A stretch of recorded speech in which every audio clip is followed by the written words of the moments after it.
This steatite statue of a bearded male has become the face of the Indus civilization.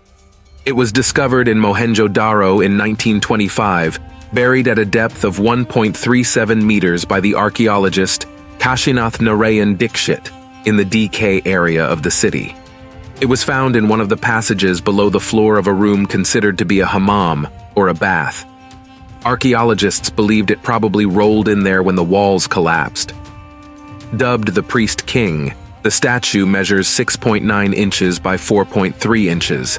The Priest King is wearing a band with a circular inlay ornament on the forehead, tied in a knot at the back. And a similar band is present around his right arm. The tip of his nose is missing and his eyes are deeply incised, suggesting they held inlay. His right shoulder is draped with a shawl. The shawl is decorated with trefoil, double circle, and single circle designs that were originally filled with red pigment. While his right arm is missing below the elbow, the left arm is tucked under the shawl. The lower half of the statue is missing.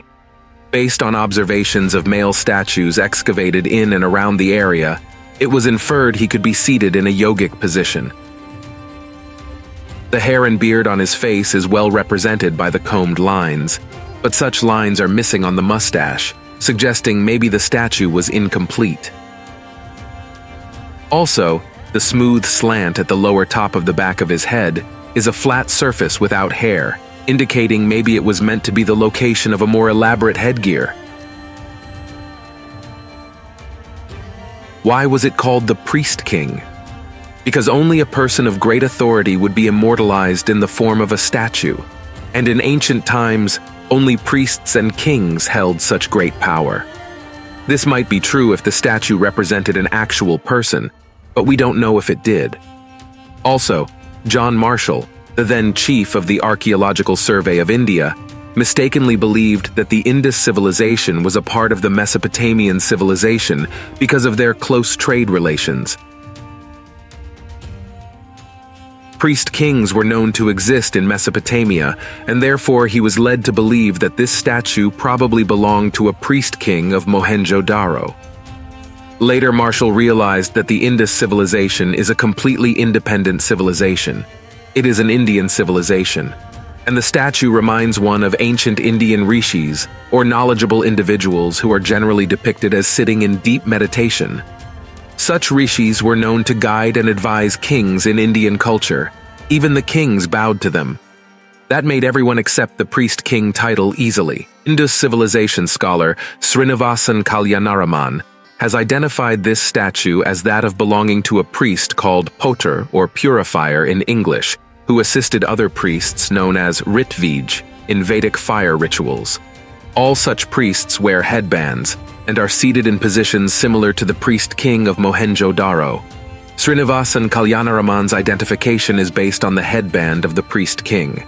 This gold disc or eye bead with a steatite inlay at the center was excavated from Harappa in 1995.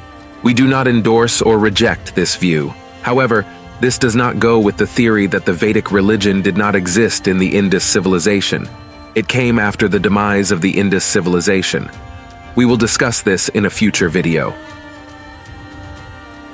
If the statue was of a real person, and he was the king or priest king of Mohenjo Daro, it seems odd there would only be one small statue of him lying under the floor of a peculiar building they called a hammam, or a bath.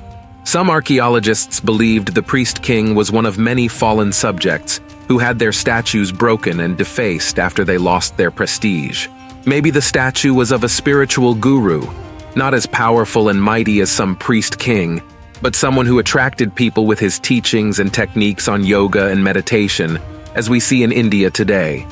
It's a country where we always see spiritual and religious figures attracting huge crowds. He probably had this custom statue made of himself. The possibilities are endless. We can only speculate. Like many other aspects of the Indus civilization, its social structure is also a mystery. And it seems like this small statue has raised more questions than answered them. Unfortunately, in 1972, during the Shimla Agreement between Pakistan and India, Indian Prime Minister Indira Gandhi handed over the statue to Zulfikar Ali Bhutto, the President of Pakistan, as a goodwill gesture. The original statue was exhibited in London at the exhibition of The Art of India at the Burlington Fine Arts Club in 1931.